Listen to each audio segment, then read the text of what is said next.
कांग्रेस वाले टट्टी खाएंगे तो आप भी खाएंगे। जो गरीब जनता को मिलना चाहिए जिसकी सुविधा, वो सब ये हड़प के बैठे हुए हैं। ये स्थिति है, खाने के लिए मर रहे हो, जमीन चाहिए आपको। एक तरफ कहते हैं मुसलमान अनपढ़ है, मुसलमान को तालीम नहीं मिल रही, तो ये बताओ वक्फ बोर्ड पे कितने सारे यूनिवर्सिटी स्कूल बनाए तुमने? हमारे देश के थोड़ी हैं ये, जो इनको हम यहाँ पे, एक तो हम लोग मौका दिए इनको रखे हुए हैं। एगू काकोरी कांड वाले अशफाकुल्ला खान की हुई, उसके साथ तो 4 हिंदू फांसी पे चढ़े थे। उनका नाम किसी को पता है? अब भाजपा की सरकार है, इतने फट्टे पड़ेंगे, दिमाग उनका सही हो जाएगा। ये सरकार खुद निकम्मी है भैया। इनके पास इतनी कैपेसिटी नहीं हुई आज तक इस देश के लोगों को जो सच बात कर रहे हैं। दुनिया के पास डेबिट क्रेडिट होता है, इनके पास विक्टिम कार्ड होता है। अभी इन्होंने प्रयागराज में हाथ रखा था, कह रहे प्रयागराज में भी हमारी संपत्ति थी। कि आज वक्फ संशोधन बिल को लेकर धरना प्रदर्शन मुस्लिम पक्ष की तरफ से किया गया है। संशोधन बिल की बात हो रही है, क्या उससे हिंदू पक्ष सहमत है या नहीं? क्या नाम होगा सर? मोहित नाम है। जो आज धरना प्रदर्शन मुस्लिम पक्ष ने किया है वक्फ संशोधन बिल को लेकर, आप क्या कहेंगे? ये संशोधन तो पहले कांग्रेस ने भी तो किया था 2013 में। ये नई चीज़ थोड़ी है कोई। इन लोगों का ये भैया, इन लोगों का ये है, हिंदुस्तान से इनको बाहर कर देना चाहिए, बाइकाट कर देना चाहिए, तभी ये लोग सुधरेंगे। इन लोगों को धरना ही नहीं देना चाहिए, धरना ही नहीं देना चाहिए, देने चाहिए। लेकिन हमारे यहाँ का संविधान ऐसा है कि उनको मौका दे रहा है। हमारे देश के थोड़ी हैं ये, जो इनको हम यहाँ पे, एक तो हम लोग मौका दिए इनको रखे हुए हैं, ऊपर से इनको अधिकार चाहिए। कौन कुर्बानियाँ दिया है, कहाँ दिया है, मुझे भी तो पता चलना चाहिए। मैंने तो अभी ऐसे कोई चीज़ याद पढ़ा नहीं। हमने यही पढ़ा कि जितने मुस्लिम शासक से चाहे जो थे, उन्होंने देश को लूटा है, हमारे हिंदुस्तान को। हमारा देश पहले सोने की चिड़िया था, उन्होंने बर्बाद कर दिया देश को। उसके बाद बोल रहे हैं कि हमने कुर्बानियाँ दी। कौन सी कुर्बानियाँ दिया? अरे भैया, 1 लाख में 2 लोग अच्छे तो है ही हैं। उनका आज तक उन्होंने कभी जन्मदिन मनाया है? उनके अच्छे काम गिनवाए हैं कोई? उनकी तरह बन के दिखाओ, आपका भी चर्चा होगा, आपका भी नाम लिया जाएगा। उनके जैसे बनो तो यही सब है। उनका कोई लेना देना नहीं है हिंदुस्तान के विकास से, उनका कोई लेना देना। उनको तो धरने पे भी नहीं बैठने देना चाहिए। हमारे यहाँ सरकार ऐसी है, उनको बैठने ही नहीं देना चाहिए। यहाँ जो है हिंदुस्तान में आप अपने अकॉर्डिंग काम करोगे, हमारा संविधान नहीं है। नहीं, संविधान कहाँ है? ये किसने कहा? ठीक है, संविधान के हिसाब से काम नहीं होगा। संविधान के हिसाब से पहले ही तो बना था। आपको आरक्षण चाहिए आपको, और सारे फायदे आप ले रहे हो हमारे, उसके बाद बोल रहे हो कि मुझे अलग से दे दो। क्यों दे दूं भाई? मैं कभी समर्थन ना करूं। इनको तो कोई हक ही नहीं देना चाहिए, समर्थन की बात ही जाने दो भैया। अच्छा, इनको तो हक ही नहीं देना चाहिए। इनको हिंदुस्तान से हम उनको इनको ये एहसान मानना चाहिए, हम लोग उनको हिंदुस्तान में रखे हुए हैं। शाहीन बाग 2 अब हो चुका, भाजपा की गवर्नमेंट आ जाएगी, इतने पट्टे पड़ेंगे ना, उनका दिमाग सही हो जाएगा। वो जमाना चला गया अरविंद केजरीवाल वाला। अब भाजपा की सरकार है, इतने पट्टे पड़ेंगे, दिमाग उनका सही हो जाएगा। और धरना दे के तो बैठे। आज जो धरना चल रहा था ना, वहाँ पे क्या हो रहा था आपको पता है? टोपी बेच रहे थे, कुर्ते पैजामे बेच रहे हैं, वहाँ पे धंधा कर रहे थे आके। उनकी ये हैसियत है, वो हमको बताएंगे, शाहीन बाग 2 बना देंगे। आ जाओ, बैठ जाओ, जाम कर दो, इतने फट्टे पड़ेंगे, दिमाग सही हो जाएगा। सैकड़ों की संख्या में आज प्रदर्शन के लिए लोग थे भैया। अगर आप वहाँ रिपोर्टिंग करने गए हो, वहाँ कुर्ता पैजामा बेच रहे थे, आपने देखा होगा अपनी आंखों से, अगर आप वहाँ रिपोर्टिंग करने गए थे। ये स्थिति है, खाने के लिए मर रहे हो, जमीन चाहिए आपको। क्या नाम होगा सर? अमित नाम हुआ मेरा। आप कितना सहमत हैं जो वक्फ संशोधन बिल को लेकर आज धरना प्रदर्शन मुस्लिम पक्ष की तरफ से किया गया है? क्या आप इसके पक्ष में है या पक्ष में नहीं है? भैया, इसको तो खत्म होना चाहिए। संशोधन किस बात का? क्यों खत्म होना चाहिए? पहले से चलता आ रहा है, क्या आपत्ति है? भैया, कब से चलता आ रहा है? ये कांग्रेस के टाइम से, कांग्रेस ने वक्फ बोर्ड को देश में स्थापित किया। कांग्रेस वाले टट्टी खाएंगे तो आप भी खाएंगे। भैया, तो कांग्रेसियों से पूछिए ना कि भैया, जब मेरे में और उनके में बंटवारा हुआ, मैं यहाँ से गया, मैंने वहाँ की प्रॉपर्टी ले ली, जो लोग वहाँ से आए उनको प्रॉपर्टी दो ना उनकी। इसमें ई फॉरवर्ड कहाँ से आ गया? किसकी हिस्सेदारी है इस देश में? ये कह रहे हैं कि मुस्लिम पक्ष ने भी अपना जो खून इस धरती के लिए दिया है, इस धरती के लिए कुर्बानियाँ दी हैं। कौन? एगू काकोरी कांड वाले अशफाकुल्ला खान की हुई, उसके साथ तो 4 हिंदू फांसी पे चढ़े थे। उनका नाम किसी को पता है? आप ही बता दीजिए, आप तो पत्रकार हैं, बताइए। अशफाकुल्ला खान के साथ फांसी पे कौन कौन लोग चढ़े थे? कहाँ कहाँ फांसी हुई थी, बताइए। आप बताइए ना, अभी तो पत्रकार हैं, नाम बताइए। भैया, इस बिल को ख़त्म करना चाहिए और सीधा क्लियर मेंशन होना चाहिए कि 1947 के पहले जो वक्फ बोर्ड की प्रॉपर्टी थी 1925 से 1947 तक, उसको आप क्लेम कर सकते हैं। जो लोग यहाँ प्रॉपर्टी छोड़ के गए हैं, उस पर टोटल हक हिंदुओं का होगा। क्यों? हाँ, हिंदुओं का और सिखों का। क्यों? क्योंकि यहाँ से जो लोग पाकिस्तान गए हैं वहाँ की प्रॉपर्टी पे जो हिंदू सिंधी और लोग छोड़ के आए थे उस पे यहाँ के अलीगढ़ से लेके तमाम यूपी के मुसलमानों ने वहाँ पे कब्जा किया। अगर इनको नहीं रिकॉर्ड है तो मैं 10-20 लोगों को बुला दूंगा जिनको पता है कि यहाँ हमारी ज़मीन है, तो उनको दीजिए ना भैया। तो 1952 के पहले तुम्हारे बाप दादों ने जो ज़मीन दी थी वक्फ बोर्ड को, उसको लो ना। जो तुम्हारे भाई छोड़ के गए हैं पाकिस्तान, उनकी ज़मीन क्यों ले रहे हो वक्फ बोर्ड पे? मुझे उसका तो जवाब दे दो पहले। मुझे तो इसका जवाब चाहिए पहले। ये कह रहे हैं वो भी तो हमारी है, तो हम अपनी ले रहे हैं, तो क्या दिक्कत है इसमें? कैसे तुम्हारी है वही तो मैं पूछ रहा हूँ। जब हम तुम अलग हुए, तुमने हमारा घर रख लिया, तो मुझे भी तो तुम्हारा घर चाहिए। इस पे कौन पूछेगा भाई? ये इसका जवाब कौन देगा? ये तो बड़ा अजीब तमाशा है भैया। मैं आपका घर ले लूँ, मेरे घर में लेने की बारी आती है, ना ना भाई ये तो मेरे भाई साहब है, मैं इनको दूंगा, आपको तो मैं नहीं दूंगा। तो भैया ये कांग्रेस वालों ने किया, तो इसका मतलब हम वही करेंगे? भैया करो, हम तो चाह रहे हैं कि तुम धरना प्रदर्शन करो, अपना काम धंधा बर्बाद करो। हम तो चाह रहे हैं तुम यही करो, तुम धरना प्रदर्शन करो, अपना रोजगार बर्बाद करो, देश में कुछ सहयोग करो। तो क्या लग रहा है आपको, जो सरकार ये धरना प्रदर्शन हुआ है, क्या सरकार इस बिल को वापसी लेगी या फिर इसको पारित कर दिया जाएगा? सरकार कहाँ वापस लेगी भाई? सरकार तो ऐसा निकम्मी है, सरकार से तो कुछ होना नहीं है। इस सरकार से तो उम्मीद मत रखिए, ठीक है? ये सरकार खुद निकम्मी है भैया। इनके पास इतनी कैपेसिटी नहीं हुई आज तक इस देश के लोगों को जो सच बात कर रहे हैं। ठीक है, जो कर रहे हैं धीरे धीरे कर रहे हैं, उसका वो कहते हैं ना कुछ भी नहीं हो रहा है उससे अच्छा कुछ तो हो रहा है, तो उसका सम्मान करना चाहिए। बट ये बताइए, प्रॉब्लम ये है ना कि इनका जो प्रायोरिटी स्टेटस था ना वो छीना जा रहा है, जिससे कई लोगों को दिक्कत हो रही है। अब जैसे मैं आपको एग्जांपल देता हूँ, एक तो हिस्सा लिया यहाँ बस गए, इससे पहली प्रॉब्लम हो गई। मान लीजिए हमारे बड़े बुजुर्ग थे, वो थोड़े समझदार थे, यहाँ तो हम अपने भाई को नहीं दे रहे हैं, अपने बेटे को नहीं दे रहे हैं, माँ बाप को वृद्धाश्रम फेंक के आ रहे हैं, तो हमसे उम्मीद कर रहे हैं कि हम उनको कुछ देंगे। हमारे समाज में जो परिवर्तन हो रहा है उसको भी तो देखिए। हमारे समाज में परिवर्तन ये हो रहा है कि हमारे समाज के लोग अपने माँ बाप को वृद्धाश्रम में छोड़ के आ रहे हैं।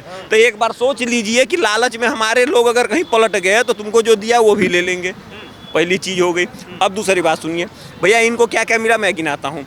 इनको वक्फ बोर्ड मिल गया, मुस्लिम लॉ पर्सनल बोर्ड मिल गया, इनको साहबानो मिल गया है, इनको वक्फ बोर्ड एक्ट मिल गया, उसके बाद इनको क्या बोलते हैं वर्शिप एक्ट मिल गया, और यहाँ तक कि कम्युनल एक्ट भी आने वाला था कांग्रेस का, वो भी मिल गया।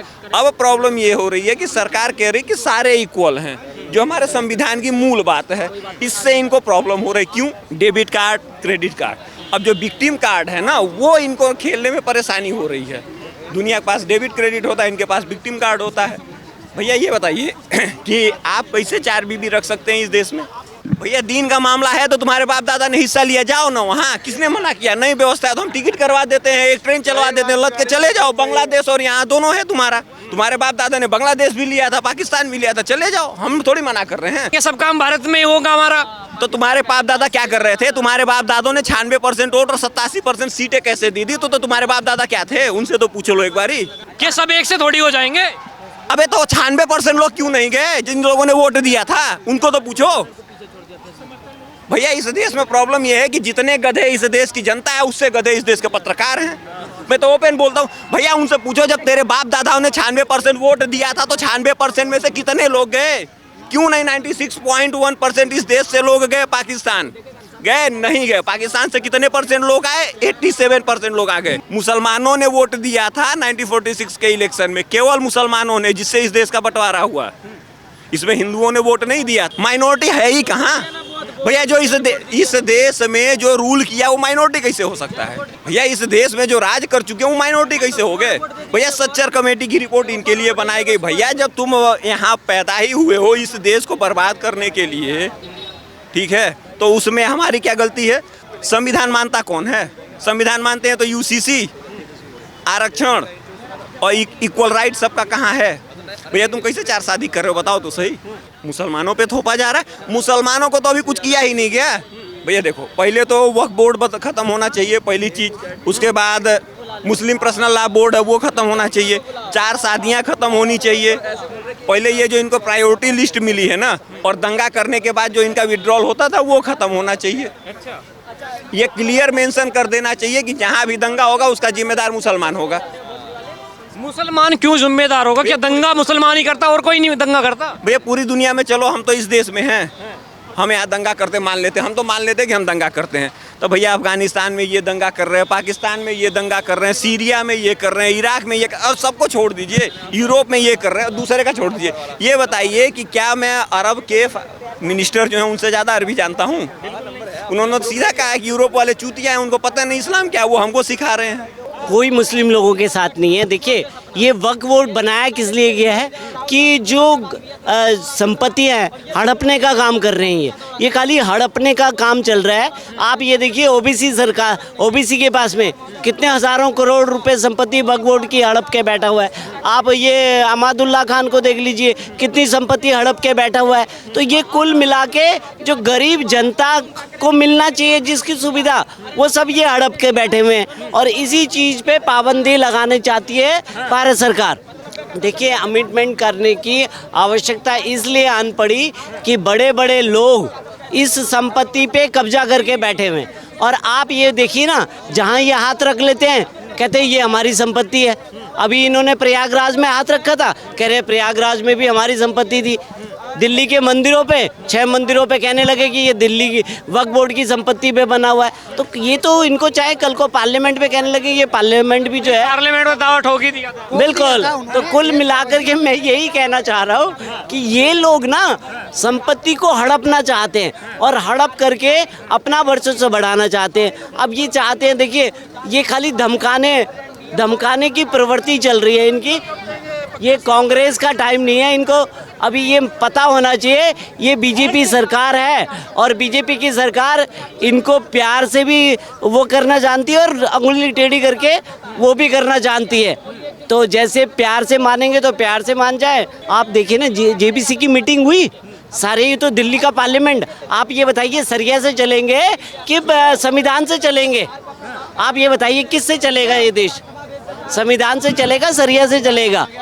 है तो कहने का मतलब क्या है कि अगर आप इस देश के संविधान को मानते हैं और वह पार्लियामेंट में फैसला हुआ, जेबीसी बोर्ड की बैठक हुई, जेबीसी के लोग चुने गए, इनके नुमाइंदे भी तो थे उसमें। अब आप बताइए जब आपके नुमाइंदे थे तो वो सब आपकी सहमति भी ली गई, पूरे देश में घूम घूम करके विचरण सबके विचार लिए गए और ये धरना प्रदर्शन पे क्यों बैठ गए? अभी तो वो बिल ही अमेंडमेंट के लिए सरकार के पास में नहीं आया। जब सरकार में पार्लियामेंट में पेश होगा, लोकसभा राज्यसभा में पेश होगा, तब भी तो आप बोल सकते हैं ना। तो आप पहले से धरना प्रदर्शन क्यों कर रहे हो? और इनके अपने ही लोग विरोध कर रहे हैं कि तुम्हें जो है ये किसने अधिकार दे दिया? क्या करते थे कि किसी भी संपत्ति को बोले ये वक्फ बोर्ड की संपत्ति है, तो आप हड़पने का काम करना चाहते थे ना। अरे एक बात बताओ, 9 लाख एकड़ जमीन तुम करोगे क्या इसी देश में? देखो इनकी दोगलापन देखो। एक तरफ कहते हैं मुसलमान अनपढ़ है, मुसलमान को तालीम नहीं मिल रही। तो ये बताओ वक्फ बोर्ड पे कितने सारे यूनिवर्सिटी स्कूल बनाए तुमने? कौन कौन से सब्जेक्ट वहाँ पढ़ाए जाते हैं कुरान के अलावा? तालीम तुम दे रहे हो, मदरसे में पढ़ा रहे हो कुरान, उन्हें एक ही उसमें दे दे के उनका ब्रेन डेड जॉम्बी बना रहे हो उन्हें। कल के दिन वो बांग्लादेश जैसा आतंकवाद फैलाएंगे, अफगानिस्तान जैसा आतंकवाद फैलाएंगे, हमास जैसा आतंकवाद फैलाएंगे, ओसामा बिन लादेन बन जाएंगे, क्या करोगे? तो ऐसे जिहादियों पे रोक लगनी ज़रूरी है। इन लोगों को कहो कि अच्छी तालीम ले भाई, जाके पढ़े मोदी के स्कूल में, जाके पढ़े किसी अच्छे स्कूल कॉलेज में। इन मदरसों में कुछ नहीं रखा। तो मोदी सरकार चाहती है संशोधन भी हो तो आने वाली मुस्लिम पीढ़ियों का थोड़ा भला हो, उनके हाथ में थोड़ा भाई ज्ञान विज्ञान भी हो। हम यही चाहते हैं कि भाई मुस्लिम भी पढ़ा लिखा हो, समझदार हो, ये पंचर ना लगाए। नाई का काम, पंचर का काम, कबाड़ी का काम, यही काम रह गए हैं क्या? अरे भाई थोड़े इंजीनियर बनो, डॉक्टर बनो, अपनी कम्युनिटी के लिए काम करो, देश पे बोझ मत बनो। अब दिल्ली के अंदर भी बीजेपी सरकार मुसलमानों पे नए नए कानून थोपेगी। सर एक बात बताऊं, कुछ थोपा नहीं गया है, सब आराम से चल रहा है। इस देश में राम मंदिर बना, कोई खून खराबा हुआ नहीं। 370 हटी, कोई खून खराबा हुआ नहीं। आप सोच के देखिए, इस देश में अब यूनिफॉर्म सिविल कोड आया, उत्तराखंड में कुछ हुआ नहीं। और यूनिफॉर्म सिविल कोड, समान नागरिक संहिता, ये भारत के संविधान की 44वीं धारा है, आर्टिकल 44 है ये। और यह डॉक्टर भीमराव अंबेडकर चाहते थे इम्प्लीमेंट, तो सुप्रीम कोर्ट कह चुका है। अब भाजपा शासित राज्यों में इम्प्लीमेंट हो रहा है, गुजरात अपना गोवा में ऑलरेडी था। मैं यही कहना चाहता हूँ, ये नेता अपनी राजनीति चलाते हैं, चाहे ओवैसी और किसी राज्य में क्यों नहीं जीतता, महाराष्ट्र में क्यों नहीं जीतता बताओ, अभी दिल्ली में चुनाव लड़ा क्यों नहीं जीता बताओ, उत्तराखंड में क्यों नहीं जीता, बिहार में क्यों नहीं जीतता। ये ओवैसी सिर्फ मुसलमानों को भड़का के अपनी संपत्तियां बढ़ाता है। 10,000 करोड़ का मालिक है, जिसमें से 3,000 करोड़ की प्रॉपर्टी तो उसने वक्फ की कब्जा रखी है। इन लोगों की जांच करनी चाहिए। ये जितने राजनेता आज जंतर मंतर पे इकट्ठे हुए थे, मदनी हो गया, इमरान प्रतापगढ़ी हो गया, अमानतुल्लाह खान ओवैसी, महुआ मोइत्रा, इन सब की संपत्तियों की जाँच करो। कहाँ से इन्हें फंडिंग हो रही है गल्फ कंट्रियों से, और देश को प्रोग्रेसिव बनाना है तो ये APJ अब्दुल कलाम को फॉलो करके देश में आगे बढ़ें।